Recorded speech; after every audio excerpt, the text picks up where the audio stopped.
Hi hello welcome to Sujatha Basireddy blogs and cooking. ఈరోజు వీడియోలో చపాతీ పిండి కలుపుకోకుండా చపాతీని అప్పటికప్పుడు ప్రిపేర్ చేసుకోవడం ఎలాగో చూపించబోతున్నాను. పిండి కలుపుకునే పని లేదు, చపాతీలాగా ఒత్తుకునే పని లేదు, ఇన్స్టెంట్గా అప్పటికప్పుడు తయారు చేసుకోవడం చూపించబోతున్నాను. ఇందుకోసం ఒక బౌల్ తీసుకొని ఇక్కడ నేను 2 కప్పుల గోధుమ పిండిని తీసుకుంటున్నాను. అలాగే రుచికి సరిపడా ఉప్పు, హాఫ్ స్పూన్ ఆయిల్ వేసుకొని ఇప్పుడు అదే కప్పుతో 1 కప్పు వాటర్ పోసాను. వాటర్ పోసి ఒకసారి ఇలా మిక్స్ చేశాను. మరో కప్పు వాటర్ అన్నీ పోయకుండా కొద్దిగా పోసుకుంటూ కలుపుకుంటున్నాను. ఉండలు లేకుండా కలుపుకోవాలి. ఇప్పుడు మిగతా వాటర్ కూడా పోసేసాను. 2 కప్పుల పిండికి 2 కప్పుల వాటర్ పోసాను, సరిపోలేదు, ఇంకొన్ని వాటర్ పోస్తున్నాను. ఇలా జారుడు పిండిలాగా కలుపుకోవాలి.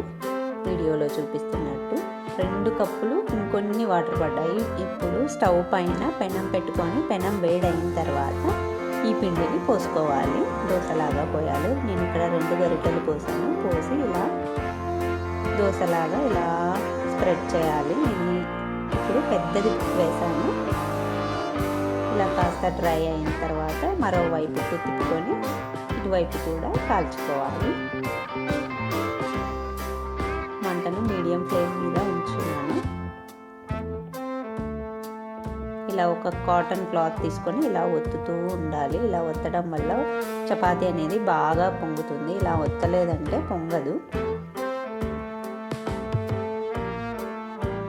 చూడండి, పొంగడం స్టార్ట్ అయ్యింది. ఇలా ఒత్తుతూ ఉండాలి.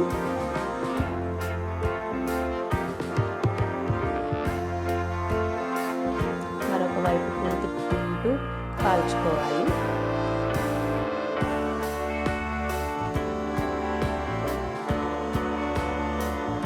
చూసారా ఎంత బాగా పొంగుతుందో.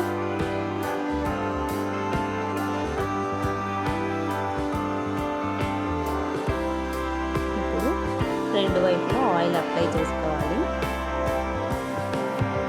ఒక వైపు కూడా టర్న్ చేసుకొని ఇటువైపు కూడా ఆయిల్ అప్లై చేసుకోవాలి.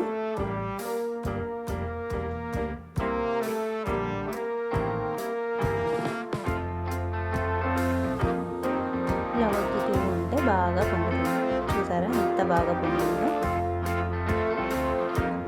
ఇప్పుడు ఈ చపాతీని తీసేసుకొని మరొక చపాతీ చూసేద్దాం. ఇప్పుడు ఇంకొంచెం చిన్నగా వేస్తున్నాను. ఇలా పిండిని వేసి గరిటెతో కాస్త స్ప్రెడ్ చేస్తున్నాను.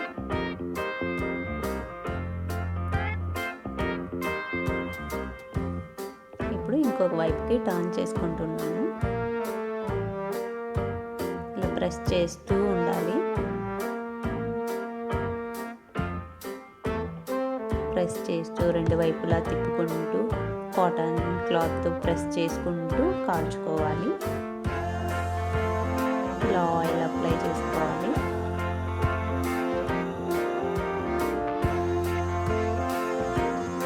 ఇంట్లో ఏమీ లేనప్పుడు అప్పటికప్పుడు పిండితో కలపకుండా చపాతీలు ఒత్తుకోకుండా అప్పటికప్పుడు ఇన్స్టెంట్గా వేసుకోవచ్చు. చాలా ఈజీగా త్వరగా అయిపోతాయి.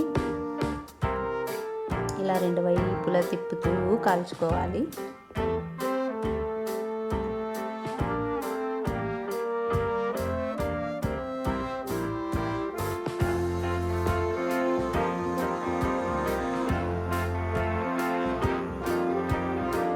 ఇలా 2 వైపులా కాల్చుకున్న వాటిని తీసేసుకోవాలి ఒక ప్లేట్లోకి.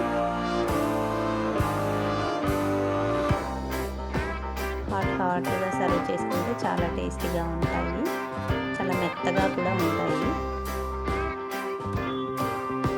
ఈ వీడియో కనుక మీకు నచ్చినట్లయితే లైక్ చేయండి, షేర్ చేయండి, సబ్స్క్రైబ్ చేయండి, పక్కనే ఉన్న బెల్ని నొక్కండి.